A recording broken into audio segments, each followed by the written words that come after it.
Okay, hey guys, it's Jason. This is a quick video for Jason B.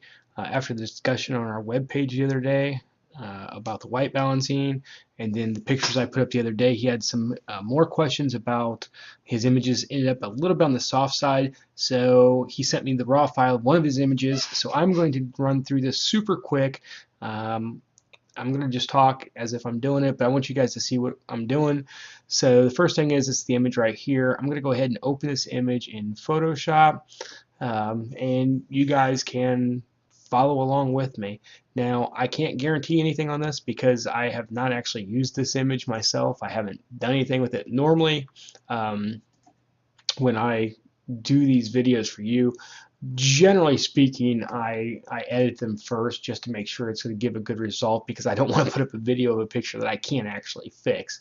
And believe it or not, that does happen. There are images out there that the lighting is just not right and you can't do something with it. And those are the images that normally I turn to black and white. Now, the first thing, open this image. This is the absolute first time I've seen this image this size. The first thing I tell you is this was shot a little bit on the slow side. F2.8 at 1/100th of a second. He shot that with 11:16 at 11 millimeters, so it's fairly wide open there. I'm getting that information from over here. So having said that, we could actually do some things with it because it is a fairly wide 11. I could actually get rid of some of that fisheye, but I'm not even going to mess with that because this is not about that. First thing I'm going to do is I'm going to weight balance. So for when I'm looking at this image, the first thing I see is either the white in the Tesla sign there, the actual white of the guitar, the white here in the word sled. What I do when I look at this is I generally look at the area of something that's white that doesn't look that white to me. This doesn't look too bad, this doesn't look too bad, but the guitar to me does look a bit yellowish, so I'm going to go in here and I'm going to click on that. And you can see instantly that brought up the blues in it, brought that skin tone down to a much more natural level. Overall, I like that. I will pop the clarity on this, probably up to about 25 to give a little bit more depth. Now on this, because there are some bright areas, I'm going to bring down the highlight detail a bit. Just so that we don't overblow any areas. By doing that, I want to probably go pull a little bit of black out. I'm just messing with the slider to see what I like. I'm probably going to take a little shadow out to get some more detail in the pants, but we're a little more black in to get the color back. Makes it seem kind of counterintuitive, but that's how I do it. There's a lot of blue in this. Now, here's where you can do. You can actually bring the vibrance down to get rid of some of that. You see how that went from blue to being more white? So I'm going to bring some vibrance out of that. You can also desaturate a little bit. In this case, not too awful much, but that will take out some more blue. You'll notice we still have a lot more blue in the highlight areas up there. So I can go in the individual color channels, go to saturation, and bring the blues down a little bit, just to get rid of some of that blue there. The reds look a little on the light side, so you can actually put a little bit more red into it to help with the skin tones. Again, this is all purely subjective. You guys don't have to do any of these things. Taking a look at it overall, I think overall that's a little bit better for what I like. I'm going to go ahead and open this image. Now, I know a lot of you guys can do this in Lightroom. I'll be honest with you guys, I learned on Photoshop. I never had Lightroom. That's just where I started. So if we take a look at that image, we could use that image. My problem is there's a lot of noise in there. By adjusting the blacks and the whites, and also just that it was probably shot at a high ISO, there's going to be noise in that picture. So that's where I'm going to turn to Topaz Labs. I'm going to go ahead and save this to my desktop as a JPEG file. Full res, I want to keep all the resolution there, but I want to keep that. So we're going to go to desktop, we're going to go ahead and save that. My dialog box will say save at full res. Okay, minimize that. I'm going to go to photo effects. I'm going to open that file that we just had. I don't want that. I've already edited that one. You guys have seen that one quite a bit today. Go back to my desktop, find Jason's image right there, open that up. Now, what I do here is a step that I think a lot of you guys might be probably not making or overlooking, is the denoise process of getting rid of some of this noise.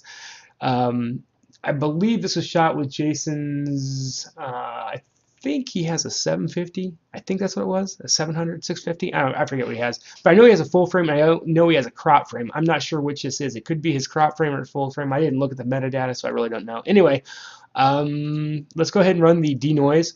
The denoise is going to soften the image. However, you're gonna look at this and you say, "Oh my God, that's horrible." That's because it's a raw file that's been converted. It's a very large raw file. This is something you just have to kind of learn.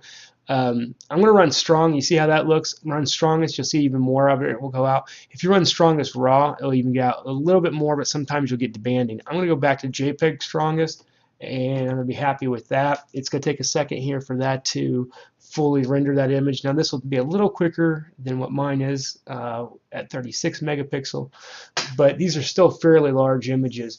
You could theoretically do this after you resize. You could actually do your Lightroom or Photoshop editing, resize the image, and then import it, and you won't have those graininess issues. I have found out that preview window you're looking at is not full res, and that's why it gets so grainy. However, you'll see once this is done rendering that it will give us a much better image, especially if you look at the areas right in here. It should soften up in those images up there once it's done completely rendering. Yeah, see how that went to cloudy like? Okay, so now this is what Jason said. He's done this, but then he's having an issue with it being a little on the soft side. So now here's what I do. You have a couple options. We can go to Adjust, and we can use some HDR toning effects in Topaz Adjust. You go to Topaz Clarity, which again is kind of like a sharpness. I choose Topaz Detail. I kind of like what they do there as far as the way their plugins work. So I'm going to go ahead and run Topaz Plugins. It's going to analyze the image, and then it's going to give me on the left-hand panel over here under presets, it's going to actually give me some preset options of what I can just go ahead and do, you know, without having to put too much into it. Now this is one of those areas where a lot of you guys are saying the images get a cartoonish look or a painted look, and that's because I'm kind of processing these a little on the heavy side, and that's because we're doing this for the magazine. You can see that it has highlight detail, shadow detail, so I mean we can actually run some different programs. I like the creative, but you know that's completely up to you what you want to run. If you very quickly run over each one of these, it will actually load the preview into the window so you can actually see what the preview is going to look like.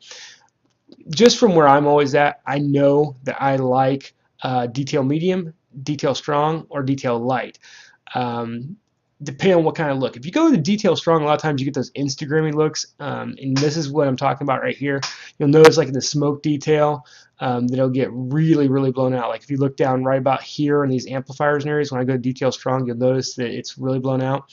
If you go to detail light, it's not going to be as bad. And if you go back and forth like strong light, you'll see the difference in them.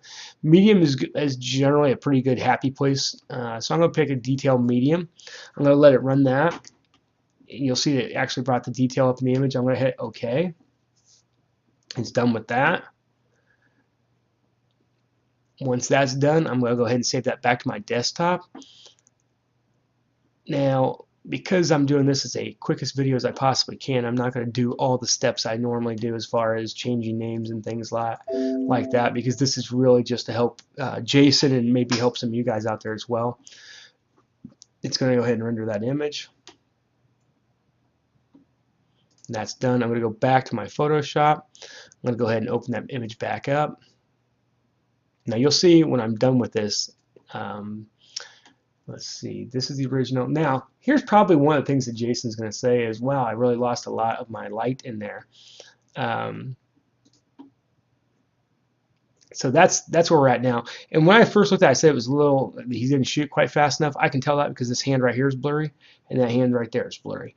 However, you could stop right here. If I zoom in on this, you can see that this still is a little soft. You know, there's still a little bit of softness in there. But what I'm going to do is I'm going to do a filter. I'm going to go to sharpen.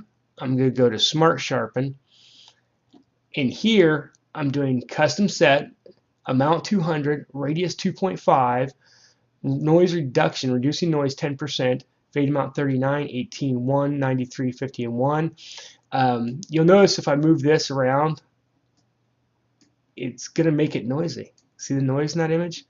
Well, that's kind of, you know, we got to kind of expect a little bit of that because we are changing them. You know, we're actually adding information back in. And what you'll notice is a lot of times it's going to make a bigger difference, like in the hair, on the edges of things. It's going to bring that sharpness back up. That also, though, imparts some of that cartoonish effect you guys explained or noticed in previous pictures. So that's where we're at now.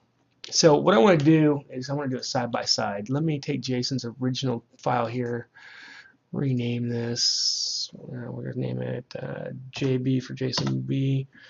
Go ahead and do that. Let me go to Photoshop. File open. I'm going to open that raw file up.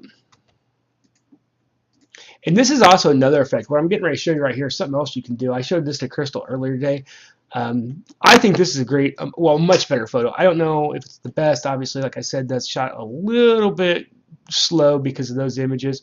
That's Jason's original image. That's straight out camera. I'm not going to do anything. I'm not going to change anything.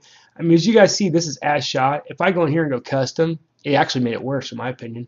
If I go in here and do an auto, auto's okay. It's still a little on the red side for me, but I'm going to do it as shot. I'm going to open that image. This is my image. That's Jason's image. Now I'm going to hit his Control A to select everything. I'm going to hit Control C to copy that. I'm going to go back to the one I did. I'm going to hit Control V to paste that image in there. Well, did I not get that?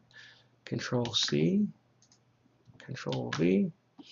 Now what I want to do is I'm going to copy this layer, Control J. I'm going to drag that over the top of his layer. Now his layer's underneath, my layer's on top. I'm going to bring the opacity of my layer down, and you'll notice those lights are going to come back in. So depending on where, like let's say you want to be at 50%, let's say you want to be at 60%, sorry, 60%. Now what I've done is I've applied all those details and changes to mine and left his underneath, so a lot of that light came through. If I take his off, you'll see mine's almost opaque, but the sharpness and detail are still located in that layer, so when I put it over his, you'll see a difference. So I'm going to turn my little 60% off. See a difference? And then you can save that however you want. And you know, from there we can put our logos in, we can resize and do all those other things. But that, guys, is a quick tutorial, I guess, on how to, with the white balance, the sharpness, and the noise. I mean, you can see in his original raw photo, I can see a lot of noise up in here in this area, and then you see that smoothed area. So there you go, guys. That's it. All done. Bada bing, bada bang. Hope you like it. I'm done.